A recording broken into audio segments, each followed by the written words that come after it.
গাজীপুরের শ্রীপুরে হিল্লা বিয়ের ফতোয়া জানতে আসলে 2 ঘন্টার চুক্তিতে নিজেই বিয়ে করেন একটি মাদ্রাসার মুহতামিম ইসমত আলী আশিকি।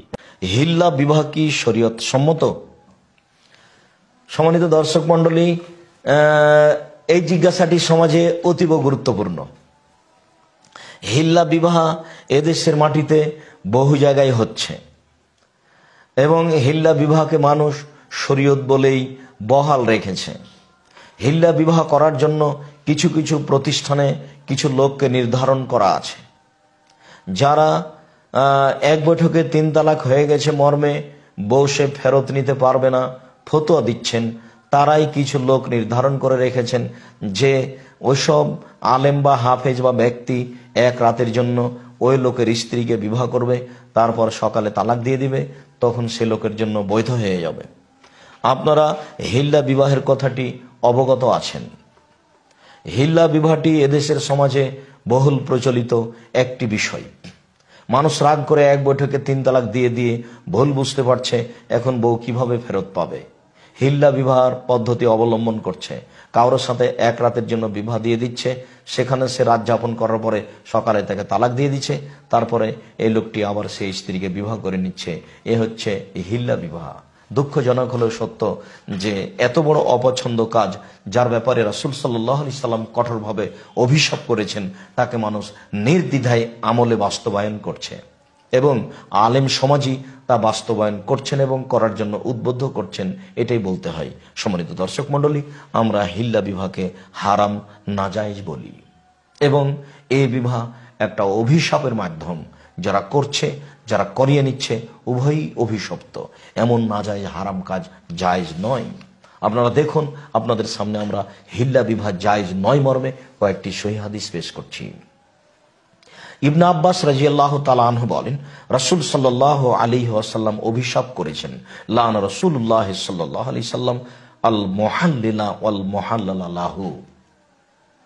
যে ব্যক্তি স্ত্রীকে হালাল করে আর যার জন্য হালাল করা হয়, উভয়ই অভিশপ্ত।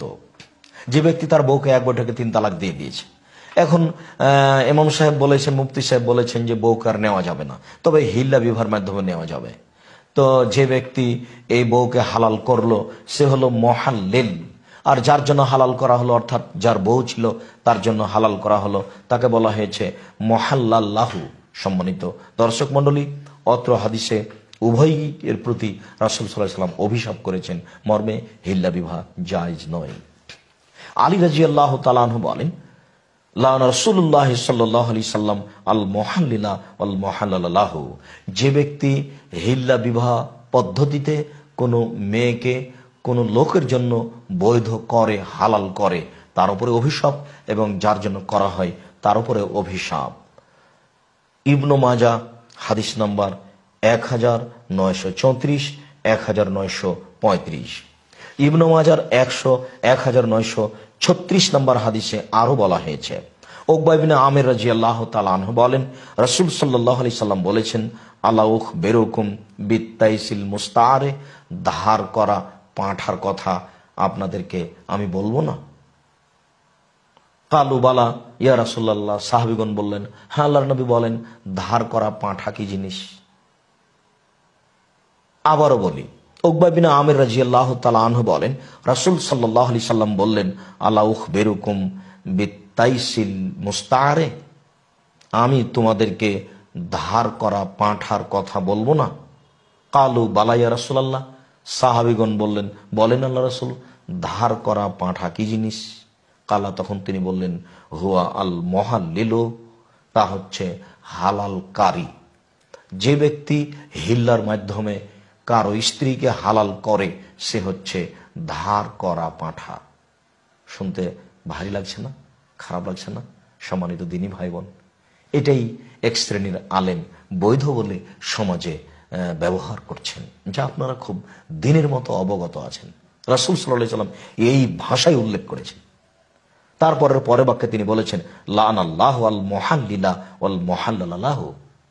যে ব্যক্তি হিল্লার মাধ্যমে কোনো ব্যক্তির জন্য মেয়েকে হালাল করে এবং যার জন্য করা হয়, উভয়ের উপরই অভিশাপ। এই দিকে যাবেন কেন?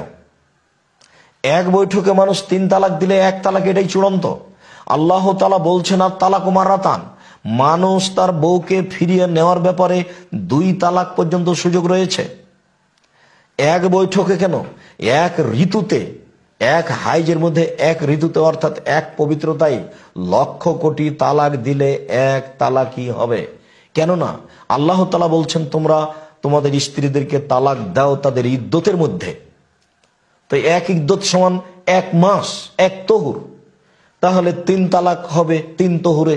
আর এই ব্যাপারে অনেক সহিহ হাদিস রয়েছে যা আপনারা অবগত আছেন। কোরআন মাজিদে আল্লাহ তাআলা বলছেন বউ ফিরিয়ে নেওয়া তালাক হচ্ছে 2টি। রাসূল সাল্লাল্লাহু আলাইহি সাল্লাম এক বৈঠকে 3 তালাককে 1 তালাক বলে গণ্য করেছেন আর বলছেন আমি যে সমাজে আছি সেই সমাজে তোমরা স্ত্রীদেরকে নিয়ে খেলতামাশা করো, ফিরিয়ে নাও তুমি তোমার স্ত্রীকে। রাসূল সাল্লাল্লাহু আলাইহি সাল্লাম এভাবে আদেশ করেন। সেইখানে ধার করা পাঁঠার মাধ্যমে বউকে আরেকজনের সাথে বিবাহ দিয়ে এইভাবে 1 রাত পরে ফিরিয়ে নিয়ে বিবাহ করতে হবে, এ আবার কেমন নোংরা হিসাব, যা রাসূল সাল্লাল্লাহু আলাইহি সাল্লাম কঠোরভাবে কঠিনভাবে নাকচ করেছেন এবং তার ভাষা এইভাবে ব্যবহার করেছেন। মর্মে সকল দিনী ভাই বোনকে আমরা অনুরোধ জানাচ্ছি আপনারা হিল্লা বিবাহ থেকে বেঁচে থাকার চেষ্টা করুন। আর যেসব দিনী ভাইরা এসব ফতোয়া দিয়ে মানুষকে এসব বেকায়দায় ফেলছে তাদেরকে আমরা অনুরোধ জানাই যে এটার প্রয়োজন নাই, আপনি এদিকে আসছেন কেন? এক বৈঠকে 3 তালাক বলে 3 তালাক হয়ে যাবে, এক বৈঠকে 1 তালাক, এক বৈঠকে 1 কোটি 1,00,000 কয়েক কোটি তালাক দিলে 1 তালাকই হবে, এটাই চূড়ান্ত। আমরা সমাজের দিন রাত এ কথা বলে আসছি এবং কোরআন মাজিদের আয়াত এটাই বলে, সহিহ হাদিস এটাই বলে। মর্মে সকল দিন ভাইকে আমরা অনুরোধ জানাচ্ছি আপনি কোনো কারণবশত যদি এক বৈঠকে বউকে 3 তালাক দিয়ে দেন তাহলে এটা 1 তালাক বলে গণ্য হবে। আপনি 90 দিনের মধ্যে সেই স্ত্রী ফিরিয়ে নিতে পারেন। 90 দিন পার হয়ে গেলে তাকে বিবাহের মাধ্যমে ফিরিয়ে নিতে হবে। কোনোদিন আবার তালাক হয়ে গেছে তখন আপনি তাকে 2 তালাক বলে হিসাব করে আবার স্ত্রী ফিরে নিয়ে সংসার করতে পারবেন 90 দিনের মধ্যে। এভাবে যখন 3য় বার ঘটে যাবে তখন আপনি আর স্ত্রী ফেরত পাবেন না, তখন অন্য জায়গাতে বিবাহ হবে। তখন সে কোনো এক সময়ে কোনো এক পর্যায়ে যদি তালাক দিয়ে দেয় তাহলে আপনি তাকে বিবাহ করতে পারবেন। এ আবার কোন মজাকীয় কথা যে রং করে বিবাহ দিবে, রং করে সকালে তালাক দিয়ে দিবে তারপরে আপনি বিবাহ করবেন। ধর্ম কি কোনো খেলতামাশার জিনিস? সম্মানিত দিনী ভাই বোন, এইভাবে দিন ধর্মের কথা জাতির সামনে পেশ করা আদৌ ঠিক নয়। সকল দিনী ভাই বোনকে এ ব্যাপারে আমরা সোচ্চার হওয়ার জন্য অনুরোধ জানাচ্ছি।